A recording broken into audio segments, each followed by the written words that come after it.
नमस्कार दोस्तों, हमारे चैनल फ्यूचर वेल्थ एकेडमी में आपका स्वागत है। आज हम उन 7 हैबिट्स के बारे में जानेंगे जो हमारी मेहनत की कमाई को धीरे धीरे खत्म कर देती है। अगर हम उन आदतों को पहचान कर छोड़ दें तो हमारी बचत अपने आप बढ़ने लगेगी और हम आर्थिक रूप से मजबूत हो जाएंगे। तो चलिए हम जानते हैं क्या है वो 7 आदत हैबिट्स। पहली आदत, बिना बजट बनाए खर्च करना। हम में से ज्यादातर लोग हर महीने सैलरी आते ही खर्च करना शुरू कर देते हैं।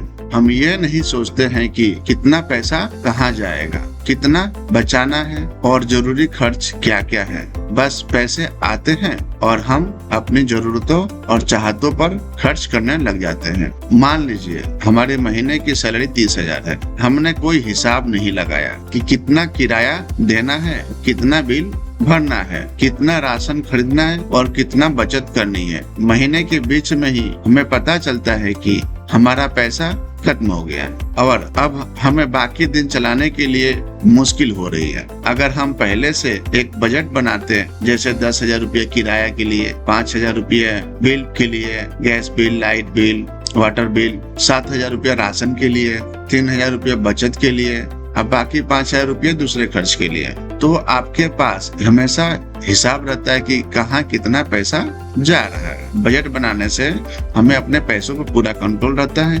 इससे फालतू के खर्च रुकते हैं और हम अपनी आर्थिक स्थिति को बेहतर ढंग से समझ पाते हैं। अब जानते हैं दूसरी आदत जो पैसे को बर्बाद करती है, जरूरत और चाहत में फर्क न कर पाना। अक्सर हम अपनी चाहत को जरूरत समझ लेते हैं। हमें लगता है कि कोई चीज के बिना हमारा काम नहीं चलेगा, जबकि वो सिर्फ हमारी इच्छा होती है। जैसे हमारा पुराना स्मार्टफोन बिल्कुल ठीक काम कर रहा है, अभी उसकी बैटरी भी अच्छी है, उसका सारे एप्स अच्छे तरीके से चल रहे हैं, लेकिन बाजार में एक नया मॉडल आया है जिसमें नए फीचर हैं। हम उसे देखकर सोचते हैं कि हमको नया फोन खरीदना ही है। यह हमारी चाहत है, जरूरत नहीं है। हमारी जरूरत तो एक काम करने वाली फोन की है जो हमारे पास पहले से है। जब हम जरूरत और चाहत के बीच का अंतर समझना सीख जाते हैं तो हमारी खरीदारी पर कम से कम 20 से 30% तक खर्च बच जाता है और यह पैसा हम बचत या निवेश में लगा सकते हैं। तो आज से ही खर्च करने से पहले हम समझें कि हमारी ये क्या जरूरत है, क्या हमारी चाहत है। तीसरी आदत जो पैसों को बर्बाद करती है, बार बार बाहर का खाना खाना।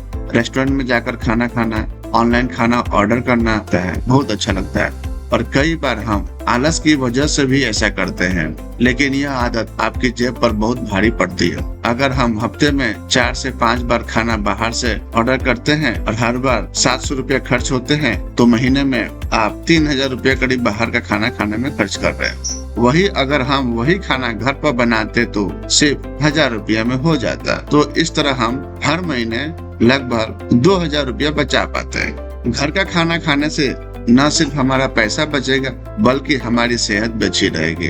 तो घर का खाना ज्यादा पौष्टिक भी होता है और ज्यादा हाइजीनिक भी होता है। चौथी आदत, छोटे छोटे खर्चों को नजरअंदाज करना। हम अक्सर सोचते हैं कि अरे ये तो बस 50 या 100 रुपये का खर्च है, इससे क्या फर्क पड़ेगा। यही छोटी सोच धीरे धीरे हमारे पैसों को बर्बाद करती रहती है। अगर हम हर दिन ऑफिस जाते समय 50 रुपये की चाय कॉफी बाहर पीते हैं और 50 रुपये की कोल्ड ड्रिंक्स, पान मसाला खाते हैं तो महीने में आप 3,000 रुपये सिर्फ चाय कॉफी पान मसाला कोल्ड ड्रिंक्स पर खर्च कर रहे हैं। ये छोटी रकम लग सकती है, लेकिन अगर आप इन 3,000 रुपये को हर महीने किसी SIP में निवेश करें तो 5 से 10 सालों में यह लाखों रुपए की हमारी बड़ी पूंजी बन सकती है। छोटी छोटी बचतों को जब सही जगह निवेश करते हैं तो वह एक दिन बहुत बड़ी पूंजी बन जाती है। इसलिए आज से ही इन छोटी छोटी खर्चों को नजरअंदाज नहीं करें और सेविंग पर ध्यान दें।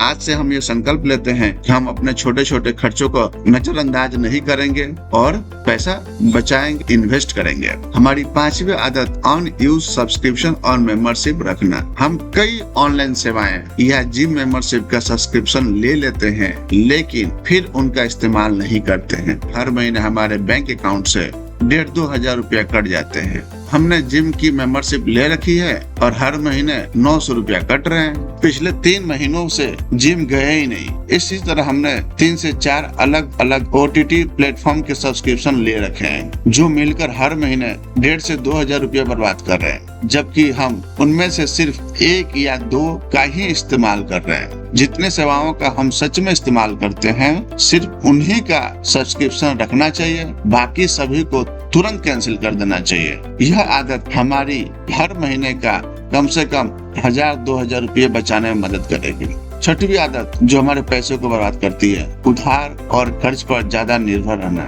आजकल क्रेडिट कार्ड और पर्सनल लोन लेकर चीजें खरीदना बहुत आम हो गया है। यह आदत हमको कर्ज के जाल में फंसा सकती है और हमारे पैसों को तेजी से बर्बाद कर सकती है। जैसे आपको एक नया मोबाइल फोन लेना है जिसकी कीमत 15,000 रुपये है। आप इसे EMI पर खरीद लेते हैं, लेकिन EMI पर खरीदने से आपको ब्याज भी देना पड़ता है। हो सकता है कि 15,000 का मोबाइल आपको 17-18,000 में पड़े। इसका मतलब है कि 2 से 3,000 रुपये सिर्फ आपको ब्याज में देना होगा, जबकि आपको उसकी कोई जरूरत नहीं थी। जितना हो सके कैश या डेबिट कार्ड से खरीदारी करें, EMI पर्सनल लोन से दूर रहें। अगर आपको कोई बड़ी चीज खरीदनी है तो पहले उसके लिए पैसा बचाए फिर खरीदें। अब 7वीं आदत, सबसे अंतिम और महत्वपूर्ण आदत जो पैसे को बर्बाद करती है, सेल्स और ऑफर में अनावश्यक शॉपिंग करना। Buy 1 get 1 offer, 70% off offer जैसे ऑफर देखकर हम अक्सर वो चीजें भी खरीद लेते हैं जिनकी हमें बिल्कुल जरूरत ही नहीं होती है। हमें सिर्फ एक जोड़ी जूते चाहिए थी, लेकिन सेल देखकर हमने सोचा कि क्यों ना 2 और जूते खरीद लें, क्योंकि इन पर भारी छूट है, ऑफर चल रहा है। इस तरह हमने 3,000 रुपये बचाने के चक्कर में 5,000 रुपये ज्यादा खर्च कर दिए। उन 2 एक्स्ट्रा जूतों की जरूरत थी ही नहीं। शॉपिंग पर जाने से पहले एक लिस्ट बनाएं कि आपको क्या क्या खरीदना है। सिर्फ वही चीज खरीदें जो आपकी लिस्ट में है और जरूरत की है। इससे आप फिजूल खर्च से बच जाएंगे। तो ये थी वो 7 आदतें जो हमारे पैसे को बर्बाद कर सकती है। इन आदतों को बदलकर हम अपनी आर्थिक स्थिति को मजबूत कर सकते हैं और एक सुरक्षित भविष्य बना सकते हैं। हमें ये याद रखना होगा कि इन पैसों को बचाकर हमें इन्वेस्ट करना है, किसी दूसरे खर्च में नहीं लगाना है, तो ही हम आगे बढ़ सकते हैं। अगर आपको यह जानकारी अच्छी लगी हो तो इस वीडियो को लाइक करें, हमारे चैनल फ्यूचर वेल्थ एकेडमी को सब्सक्राइब करें। मिलते हैं अगले वीडियो में, तब तक के लिए नमस्कार, धन्यवाद।